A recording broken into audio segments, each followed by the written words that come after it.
keep it real, man. Most people make basic training way harder than it needs to be. Not because they're weak. Well, it is a little bit because y'all are weak, but it's because nobody told them these simple things before they left. Alright, and we about to get into it. But YouTube's a goddamn deal, man. What's going on the Pappy? And we are back with another video. Hey, oh shit.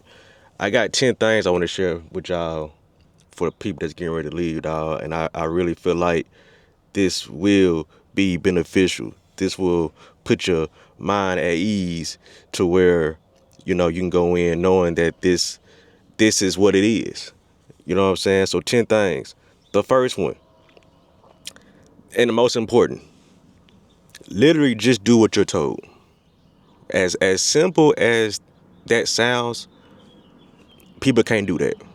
People can't get right. People can't comprehend simple instructions. You know, I know it sounds obvious, but once you get there, some rules may seem really insignificant. Like, for an example, using the handrail when you're going upstairs. You know what I'm saying? But I promise you, if you just do what your instructor tell you to do, it's going to make your life so much easier. And you want an easier 2 month goddamn basic training. You know what I'm saying? Always acting like the MTI is watching you causes chances are there's no one around the corner. You know what I'm saying? And what I'm reading is something somebody sent me. So this is somebody that just goddamn graduated from basic. So I'm gonna read to you what they're saying, but I'm gonna also add some context to it as well. You know what I'm saying? So the second one is pack lightly. Most things you need you can buy at the exchange if you need them. Once you leave, you'll have so many things you got to take with you to tech school. So don't make it harder by packing a bunch with BMT. Now, this is true as well. Uh, Man, take you like 2 or 3 outfits, depending on the season it is. So if it's like winter, fall time, or whatever that little weird time to where it's not too cold, but it ain't, you know what I'm saying, warm enough, just take you about 2 to 3 outfits, bruh. 2 to 3 outfits. One pair of shoes and some drawers, just in case, because you will be wearing tighty whities. You will be wearing tighty whities. Uh, Bring you get a packing list, okay? But don't take everything that's on the packing list. Just take the essentials. You know what I'm saying? The deodorant, the toothbrush, the toothpaste, the shower gel, and all that. I would say shampoo, but yeah, it's gonna be bald headed. Yeah, it's gonna be bald headed. So you really should take a backpack worth of stuff. Leave your computer at the crib. Leave any electronics that you don't want broken potentially, and leave them at the crib. Because shit, I remember somebody had bought their laptop, and then you do this weird exercise. It's like one of the first dumbest things you do, right? Once y'all get off the bus, y'all get information. Depends on your TI. They may say, "Hey, take your backpack off."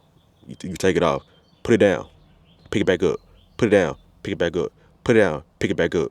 And shit, somebody said, "Oh my God!" And the TI heard him. That man got that man backpack and chunked it.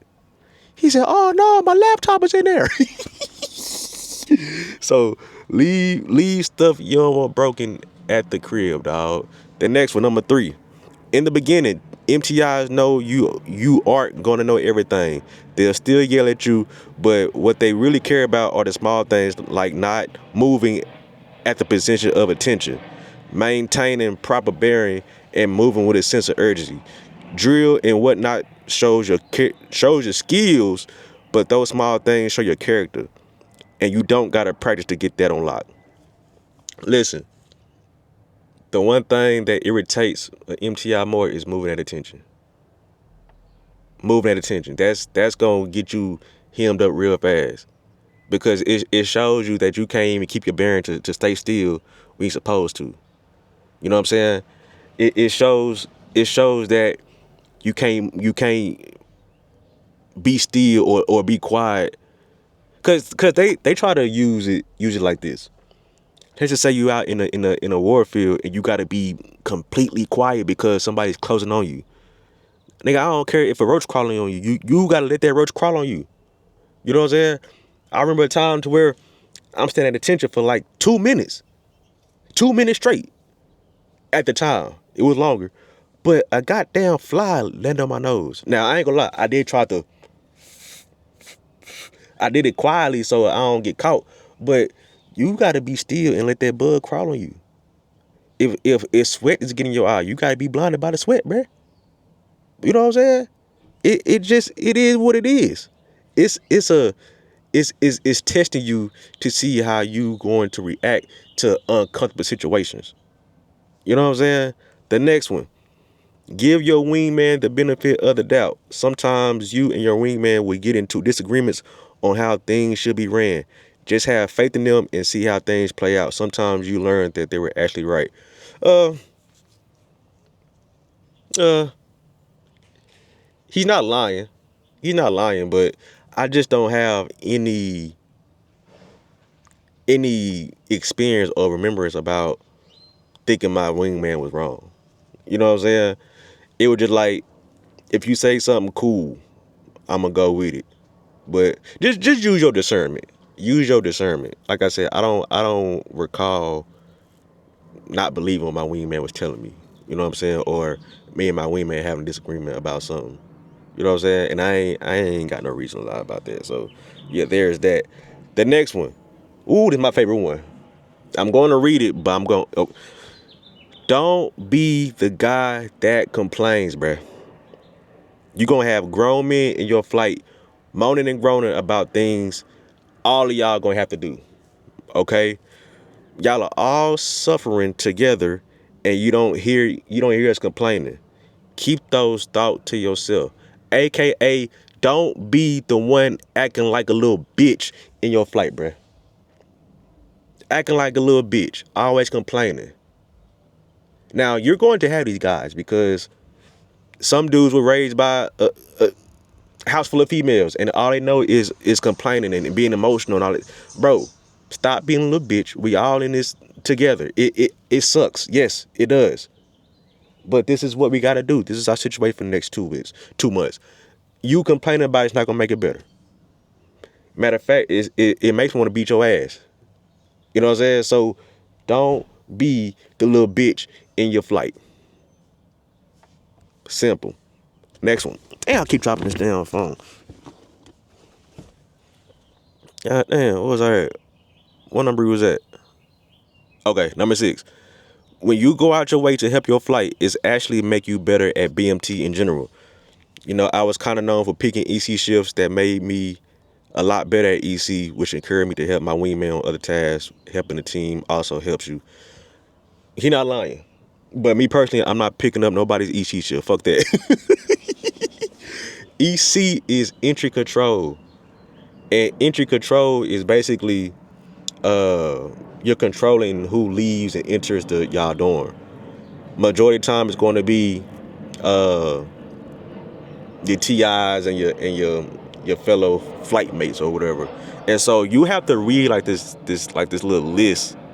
It's like steps before you let the people that's at the door in.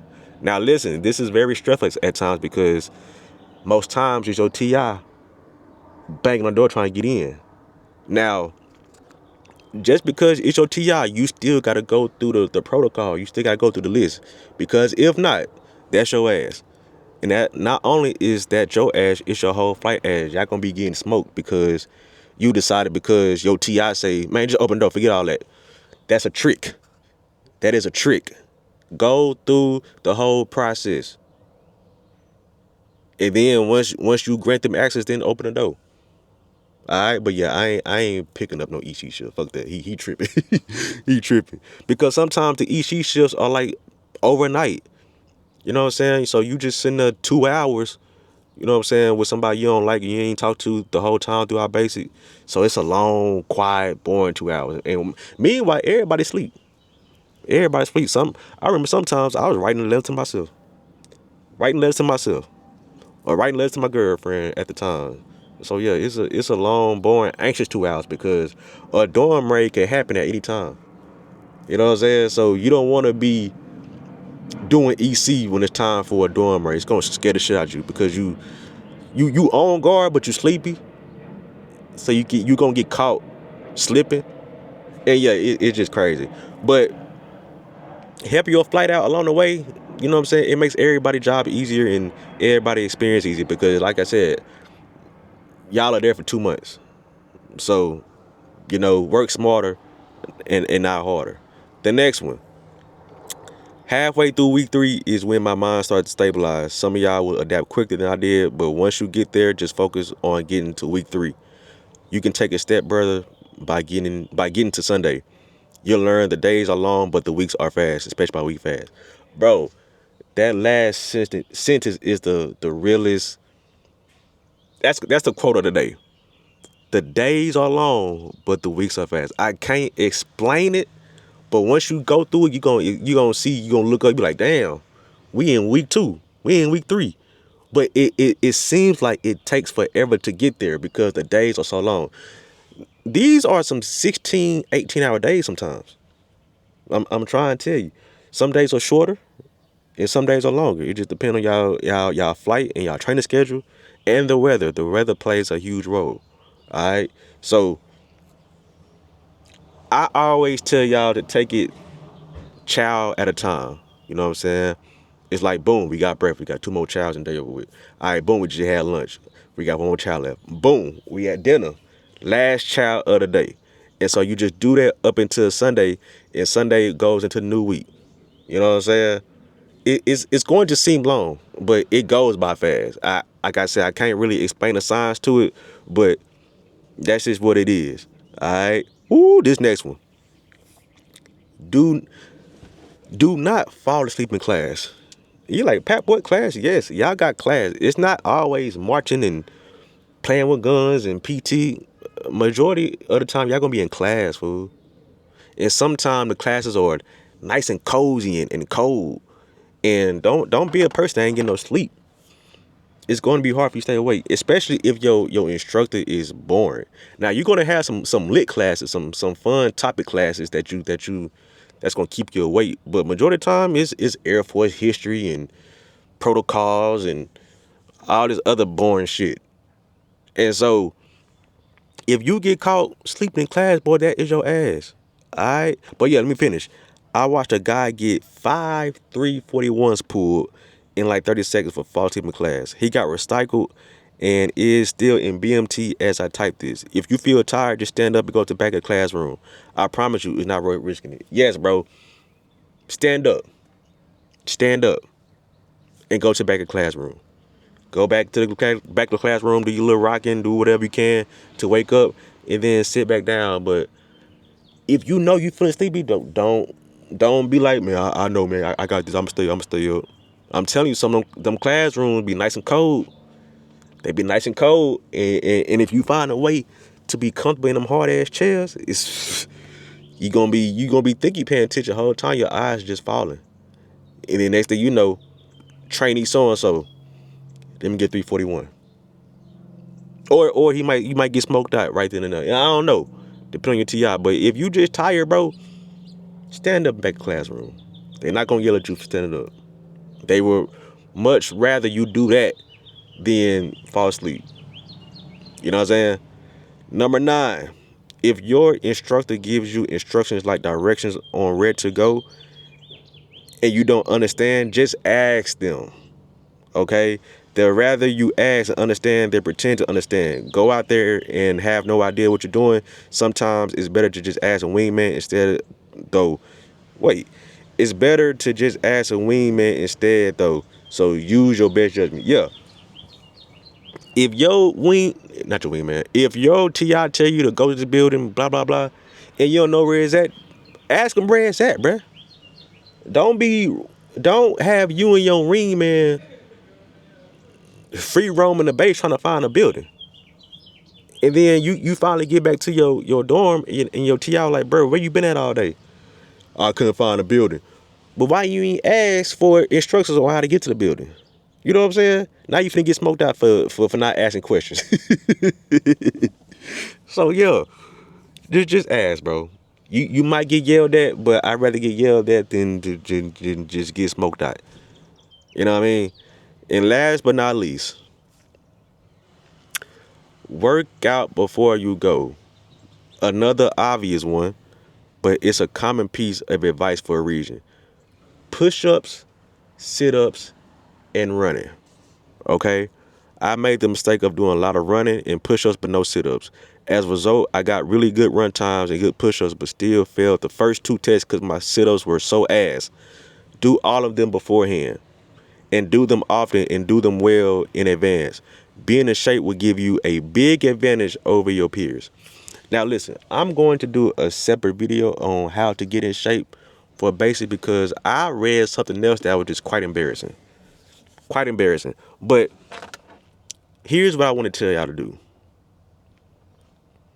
Every day, 200 push-ups, 200 sit-ups, up until it's time for you to leave. Break it down however you want to break it down. Do 100 when you first wake up and do 100 before you go to sleep.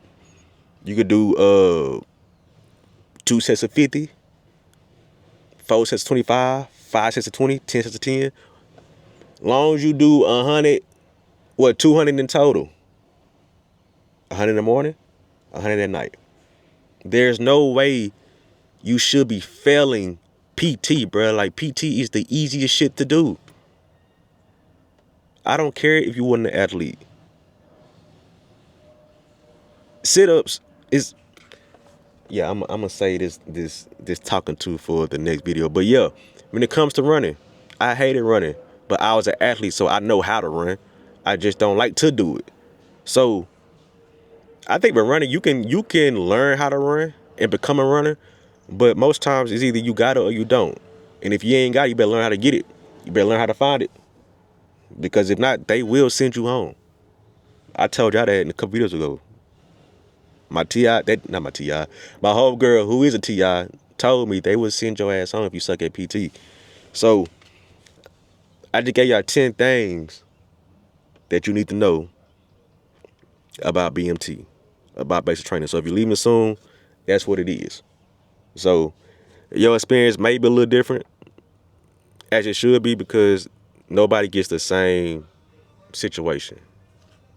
Nobody gets the same squadron. Nobody gets the same TI. So that's the foundation, but you may have some different situations. All right. So if this helped y'all, man, if this made y'all feel a little bit comfortable, hit that like button.